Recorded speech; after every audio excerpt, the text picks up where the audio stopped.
ಜೊತೆಗೆ ಇವತ್ತು ಇಂಡಸ್ಟ್ರಿಲಿ ಯಾರು ಹೋದ್ರು ದರ್ಶನ್ ಅವ್ರ ಕಣ್ಣೀರ್ ಹಾಕಿಲ್ಲ, ಆರಾಮಾಗಿ ಮಾತಾಡಿರೋದೆ. ಅಫ್ಕೋರ್ಸ್ ಅವ್ರಿಗೂ ರಿಗ್ರೆಟ್ಸ್, ಪಶ್ಚಾತ್ತಾಪ ಅನ್ನೋದಿದೆ. ಆದ್ರೆ ಹೆಂಡತಿ ಮತ್ತೆ ಮಗು ಹೋದಾಗ, ವಿನಿಶ್ ಹೋದಾಗ ಮಾತ್ರ ಅವರು ಕಣ್ಣೀರ್ ಹಾಕಿರುವಂತದ್ದು. ಸೊ ಅದ್ರಲ್ಲೇ ಗೊತ್ತಾಗುತ್ತೆ ಫ್ಯಾಮಿಲಿ ಅಂದ್ರೆ ಏನು, ಸಂಬಂಧಗಳು, ಫ್ರೆಂಡ್ಶಿಪ್ ಅಂತ ಅಂದ್ರೆ ಏನು ಅಂತ ಹೇಳ್ಬಿಟ್ಟು. ಮೇ ಬಿ ದರ್ಶನ್ ಅವ್ರಿಗೆ ಈಗ ಇನ್ನೂ ರಿಯಲೈಸ್ ಆಗುತ್ತೆ ಅನ್ಸುತ್ತೆ, ನಾನು ಇನ್ಮೇಲೆ ಚೆನ್ನಾಗಿರ್ಬೇಕು ಅಂತ. ಅಫ್ಕೋರ್ಸ್ ನಾವು ಕೂಡ ಎಲ್ರು ಅದೇ ಬಯಸೋದು. ಇಲ್ಲ, ಇದು ಯಾವ ತರ ಅಂದ್ರೆ ಒಬ್ಬ ಮನುಷ್ಯ ಕಟುಕ ಮಾತ್ರ ಕಣ್ಣೀರ್ ಹಾಕ್ದೇ ಇರಕ್ ಸಾಧ್ಯ ಇರ್ಬೋದು. ಯಾಕಂದ್ರೆ ನಾವು ಅವ್ರು ಅರೆಸ್ಟ್ ಆದ್ರು ಅಂತ ಗೊತ್ತಾಗಿ ಅವ್ರನ್ನ ಕರ್ಕೊಂಡ್ ಹೋಗ್ತಾ ಇದ್ದಾಗಲೇ ನಾವುಗಳೇ ಕಣ್ಣೀರ್ ಹಾಕಿದೀವಿ. ನಮ್ಗೆ ಅದನ್ನ ನೋಡಕ್ ಆಗಿಲ್ಲ, ತಡ್ಕೊಳಕ್ ಆಗಿಲ್ಲ, ದುಃಖ ಬಂದಿದೆ. ಅಂತದ್ರಲ್ಲಿ ಯಾವುದೇ ಮನುಷ್ಯ ಆಗಿರ್ಬೋದು, ತನ್ನವರನ್ನ ಕಂಡಾಗ, ತನ್ನ ಪ್ರೀತಿಸೋರ್ನ ಕಂಡಾಗ ದುಃಖ ಬಂದಿರ್ಬೋದು. ಬಟ್ ಅಲ್ಲಿ ಏನಾಗಿದೆ ಅನ್ನೋದು ನಮಗೂ ಗೊತ್ತಿಲ್ಲ. ಅವ್ರು ಮೀಟ್ ಮಾಡಿದಾರೆ, ಹೌದು, ಮೀಟ್ ಮಾಡ್ಕೊಂಡ್ ಬಂದ್ರು ಅನ್ನೋದಷ್ಟೇ ನಮಗೂ ಗೊತ್ತಿರೋದು. ನಾವು ಕೂಡ ಟಿವಿನಲ್ಲೇ ಈ ತರ ಅಂತೆ, ಹಾಗಂತೆ, ಹೀಗಂತೆ ಅಂತ ಕೇಳಿರೋದಷ್ಟೇ. ಇನ್ ಕೇಸ್ ಅವರು ದುಃಖನ ವ್ಯಕ್ತಪಡಿಸಿದ್ರು ಸಹ ಅದು ಸಹಜ ಅಲ್ವಾ, ಸಹಜವಾಗಿ ಇದಾರೆ. ಅಂದ್ರೆ ಈಸ್ ಅ ಹ್ಯೂಮನ್ ಬೀಯಿಂಗ್ ಅಷ್ಟೇನೆ. ಒಬ್ಬ ದೊಡ್ಡ ಹೀರೋ ಆಗ್ಲಿ, ರಾಷ್ಟ್ರಪತಿಗಳಾಗ್ಲಿ, ಪ್ರಧಾನಿಗಳಾಗ್ಲಿ, ಅವರು ಕೊನೆಯಲ್ಲಿ ಮನುಷ್ಯರೇ ಆಗಿರ್ತಾರೆ. ನಿಮ್ಗೆ ಎಷ್ಟು ದುಃಖ ಆಯ್ತು? ಬಿಕಾಸ್ ಎಲ್ರಿಗೂ ಒಂದ್ ರೀತಿ ದುಃಖ ಆಯ್ತು. ಆ ಕೋರ್ಟ್ ಅಲ್ಲಿ ಪೊಲೀಸ್ ಅವರು ಕರ್ಕೊಂಡು ಹೋಗ್ಬೇಕಿದ್ರೆ ನೋಡಿದಾಗ ಈ ನಮ್ಮ ಕನ್ನಡ ಚಿತ್ರರಂಗದ ನಟನೆಗೆ ಈ ತರ ಆಗ್ಬಾರ್ದಾಗಿತ್ತು ಅಂತಾನೆ ಎಲ್ರಿಗೂ ಅನ್ಸಿದ್ದು ಮನ್ಸಿನಲ್ಲಿ ಒಂದು ರೀತಿ. ಸೊ ನಿಮ್ಗೆ ಇಷ್ಟೊಂದು ಅವ್ರ ಜೊತೆ ಎಮೋಷನಲಿ ಕನೆಕ್ಟ್ ಆಗಿದ್ದೀರಾ ನೀವು, ನಿಮ್ಗೆ ಎಷ್ಟು ಎಮೋಷನಲಿ ಇದಾಯ್ತು? ಅದಕ್ಕೊಂಥರ ಉತ್ತರ ಕೊಡೋದ್ ಕಷ್ಟ. ಒಂದು ರೀತಿನಲ್ಲಿ ಹೇಳ್ಬಹುದು ಅಂದ್ರೆ ಎಷ್ಟು ಬೇಜಾರಾಗಿದೆ ಅಭಿಮಾನಿಗಳಿಗೆ ಅಂದ್ರೆ, ಈಗ ಇಲ್ಲಿ ಮಾತಾಡ್ತಾ ಇದ್ರು ನಮ್ ತಲೆ ಅಲ್ಲೇ ಇರುತ್ತೆ, ನಾವೇನೋ ರೆಕಾರ್ಡಿಂಗ್ ಮಾಡ್ತಾ ಇದೀವಿ ಅಂದ್ರು ನಮ್ ಅಲ್ಲೇ ಇರುತ್ತೆ. ಅಂದ್ರೆ ಏನಾಗಿರ್ಬೋದು ಅಂತ ಮೊಬೈಲ್ ನೋಡ್ತಾ ಇರ್ತೀವಿ, ಟಿವಿ ನೋಡ್ತಾ ಇರ್ತೀವಿ, ಏನಾಯ್ತು ಅಂತ.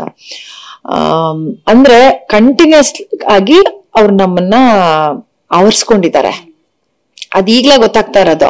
ಸೊ ನಾನು ಅದ್ನ ಹೇಳ್ತಾ ಇದ್, ನಾವು ವರ್ಷಕ್ಕೊಂದ್ಸರಿ ಯಾವಾಗ್ಲೂ ಮೀಟ್ ಮಾಡ್ತಾ ಇದ್ವಿ, ಯಾವಾಗ್ಲೂ ಪ್ರೋಗ್ರಾಮ್ ನಲ್ಲಿಕ್ಕಿದಾಗ ಮಾತಾಡ್ತಾ ಇದ್ವಿ, ಅಣ್ಣ ಹೇಗಿದ್ದೀರಾ ಅಂತ. ಆ ಒಂದ್ ಹೋಗ್ತಾ ಇದ್ದಂಗೆ ಒಂದ್ ತಪ್ಕೊಂಡು ಒಂದ್ ಆಪ್ತತೆ ಕೊಡ್ತಾ ಇದ್ದಿದ್ದು ಬಿಟ್ರೆ ನಾವ್ ಮಾತುಕತೆಗಳೆಲ್ಲ ಇಲ್ವಲ್ಲ. ಅಂದ್ರೆ ಇಷ್ಟು ಮಟ್ಟಿಗೆ ಅವ್ರು ನಮ್ನ ಆವರಿಸ್ಕೊಂಡಿದ್ದಾರೆ ಅನ್ನೋದು ಈಗ ಗೊತ್ತಾಗ್ತಾ ಇರೋದು ನಮ್ಗಿರ್ಬೋದು. ನನ್ನ ಸುತ್ತಮುತ್ತ ಬಹಳಷ್ಟು ಜನರು ಅವ್ರನ್ನ ಇಷ್ಟಪಡೋಂಥವ್ರನ್ನ ಮಾತಾಡ್ತಾ ಇದ್ದಾಗ ಈ ಲೆವೆಲ್ಗ ಇಷ್ಟು ಮಟ್ಟಿಗೆ ನಾವು ಹಚ್ಕೊಂಡಿದೀವ. ನನ್ನ ಹಸ್ಬೆಂಡ್ ಕೂಡ ಅವ್ರು ಎಷ್ಟಂದ್ರೆ ವರ್ಷಕ್ ಒಂದ್ಸರಿ ಹೋಗಿ ನೋಡ್ತಾ ಇದ್ದವ್ರು, ಏನಾಯ್ತು, ಅಯ್ಯೋ ಹಿಂಗಾಗೋಯ್ತಲ್ಲ, ಹಂಗಾಗೋಯ್ತು. ಪ್ರತಿನಿತ್ಯ ಪ್ರತಿದಿನ ನಾವು ಬರೀ ಅದೇ ಮಾತಾಡ್ತಾ ಇದೀವಿ ಮನೆಯಲ್ಲಿ, ಏನಾಗ್ಬೋದು ಇಂಥದನ್ನೇ ವಿಷಯಗಳು. ಸೊ ಹೆಂಗ್ ಆವರ್ಸ್ಕೊಂಡಿದ್ದಾರೆ ಇಷ್ಟೆಲ್ಲ ಅಂತಂದ್ರೆ ಏನೋ ಇದೆ ಅಲ್ವಾ. ನೀವ್ ಮೀಟ್ ಮಾಡದೇ ಇರೋರು ಅವ್ರನ್ನ ಅಷ್ಟು ಇಷ್ಟ ಪಡ್ತೀರಾ, ಏನೋ ಇದೆ ಅಲ್ವಾ ವ್ಯಕ್ತಿತ್ವದಲ್ಲಿ. ಸೊ ಆ ಸಂಕಟನ ನಾವ್ ಯಾರಿಗೂ ಹೇಳ್ಕೊಳಕ್ ಆಗಲ್ಲ. ನೀವ್ ಹೇಳ್ದಾಗೆ ಅಲ್ಲಿ ಕೋರ್ಟ್ದಿರ್ಬೋದು, ಇನ್ನೊಂದ್ ಕಡೆ ಇರ್ಬೋದು, ಅವ್ರನ್ನ ಕರ್ಕೊಂಡ್ ಹೋಗ್ತಾ ಇದ್ದಾಗಿರ್ಬೋದು. ಸೊ ನಮ್ಗೆ ಅದು ಸಿನಿಮಾ ನೋಡ್ದಂಗ್ ಆಗ್ತಾ ಇದೆ. ನಮ್ಗೆ ಅವ್ರ ರಿಯಲ್ ಅಂತ ಅನಿಸ್ತಾನೆ ಇಲ್ಲ. ಯಾಕಂದ್ರೆ ಅವ್ರ ಸಿನಿಮಾಗಳನ್ನ ನೋಡಿ ನಮ್ ತಲೆನಲ್ಲಿ ಅವ್ರು ಆಕ್ಟ್ ಮಾಡ್ತಾ ಇದಾರೆ. ಓ ಅಲ್ಲಿದಾರಲ್ವಾ, ವ್ಯಾನ್ ಅಲ್ಲಿ ಇಳಿದ್ರು, ಹೋಗ್ತಾ ಇದಾರೆ, ಬರ್ತಾ ಇದಾರೆ. ಸೊ ಇದೇ ತರ ಅನ್ಸ್ತಾರ ನಮ್ಗೆ. ಸೊ ನಮ್ಗೆಲ್ಲೂನು ಇದ್ ನಿಜಾನ, ಮತ್ತೆ ಬೆಳಿಗ್ಗೆ ಎತ್ಕೊಳ್ಳೆ ಹೌದಾ, ನಿಜ ಅಲ್ವಾ. ನೈಟ್ ಕನ್ಸಲ್ಲೂ ಅದೇ, ಬೆಳಿಗ್ಗೆನೂ ಅದೇ, ಡೇ ಫುಲ್ ಅದೇ. ಈಗ 20 ದಿನ ಆಯ್ತು, 20 ದಿನದಿಂದ ನಾವು ಬರೀ ಅದೇ, ಆಲ್ಮೋಸ್ಟ್ 18 days ಆಯ್ತು. ಅಷ್ಟ್ ದಿನನು ಅವ್ರ ಜೊತೆನೆ ಜೀವಿಸ್ತಾ ಇದೀವಿ ನಾವು. ಅವ್ರೊಬ್ರೇ ಅಲ್ಲಿ ಇಲ್ವೇ ಇಲ್ಲ. ಹಂಗ್ ನೋಡಕ್ ಹೋದ್ರೆ ಅವ್ರೊಬ್ರೇ ಕಾರಾಗೃಹದಲ್ಲಿ ಇವಾಗ ಇಲ್ಲ. ಅವ್ರನ್ನ ಪ್ರೀತಿಸೋರ್ ಅಷ್ಟು ಜನರ ಮನ್ಸ್ಗಳು ಅಲ್ಲೇ ಇದೆ.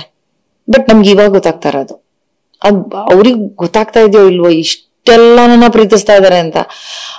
ಬಹುಶಃ ಅದ್ ಗೊತ್ತಾಗೋದಕ್ಕೇನೆ ಆಯ್ತೋ ಏನೋ ಇದು ಈ ಒಂದ್ ಪ್ರಸಂಗ. ನನ್ಗೆ ಆತರ ಅನ್ಸ್ಬಿಡುತ್ತೆ ಎಷ್ಟೊಂದ್ಸರಿ, ಏನಪ್ಪಾ ಇದು ಈ ತರ ಆಗೋಯ್ತು, ಹಿಂಗಾಯ್ತು, ಏನಕ್ಕಾಯ್ತು. ಕನ್ನಡ ಸಿನಿಮಾ ಅಂತೂ ಯಾವ್ದೋ ಒಂದು ದೊಡ್ಡ ಇದ್ರಲ್ಲಿ ಇದ್ದಂಗಿತ್ತು, ಕರಾಳ ಅಂತ ಹೇಳ್ತಾರಲ್ಲ ಆ ತರ ಇತ್ತು. ಅಪ್ಪು ಸರ್ ಹೋದಾಗಿಂದಾನೆ ಅದೊಂಥರ ಏನೋ ಒಂಥರ ಡೌನ್ಫಾಲ್ ಆದಂಗೆ ಅನಿಸ್ತಾ ಇತ್ತು ನಮ್ಗೆ ಅಲ್ವಾ. ಅಲ್ಲಿಂದ ಶುರುವಾಗಿದ್ದು ಇಲ್ಲಿ ಬಂದ್ ನಿಂತ್ಕೊಂಡ್ಬಿಡ್ತಾ, ಇಲ್ಲಿ ಈ ಲೆವೆಲ್ಗೆ ಬಂದ್ಬಿಡ್ತಾ ಅಂತ ಅನಿಸ್ತಾ ಇದೆ.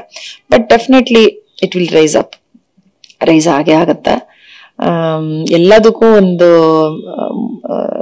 ಟೈಮ್ ಅಂತ ಇರತ್ತೆ, ಆ ಟೈಮ್ ಕಳಿಬೇಕು. ಆ ಟೈಮ್ ಕಳೆಯೋ ತನಕ ಯಾರು ಏನ್ ತಿಪ್ಪರ್ಲಾಗ ಹೊಡೆದ್ರೋ ಏನು ತಪ್ಸಕ್ಕಾಗಲ್ಲ. ಏನ್ ನಮ್ ದೇವ್ರು ನಮ್ ಹಣೆ ಬರದಲ್ಲಿ ಬರೆದೇನೋ ಅದನ್ನ ಯಾರು ಅಳ್ಸಕ್ಕಾಗಲ್ಲ. ಅಂಡ್ ಈ ಸಮಯದಲ್ಲಿ ಅದೇ ಈ ಟೈಮ್ನ ನಾವು ಕಳಿಯೋದು ಯಾವ ರೀತಿನಲ್ಲಿ ಪ್ರೇಯರ್ ಮಾಡ್ಬೇಕು, ದೇವ್ರನ್ನ ಕೇಳ್ಕೊಳ್ಬೇಕು, ಶಾಂತವಾಗಿರ್ಬೇಕು, ಅವ್ರ ಮನ್ಸಿಗೆ ನೆಮ್ಮದಿ ಸಿಗ್ಲಿ ಅಂತ ಅದನ್ನ ಫಸ್ಟ್ ಕೇಳ್ತೀನಿ. ದೇವ್ರ ಹತ್ರ ಕೇಳೋದನ್ನ ಅಷ್ಟೇ. ಯಾಕಂದ್ರೆ ತುಂಬಾ ಕಷ್ಟ. ಆ ಲೆವೆಲ್ ಅಲ್ಲಿ ಬೆಳೆದಿರೋಂತ ಒಬ್ಬ ನಾಯಕ ನಟನ್ಗೆ ಈ ದುಃಖನ ಬರ್ಸೋದು ಅಂದ್ರೆ ತಮಾಷೆನೇ ಅಲ್ಲ ಅದು.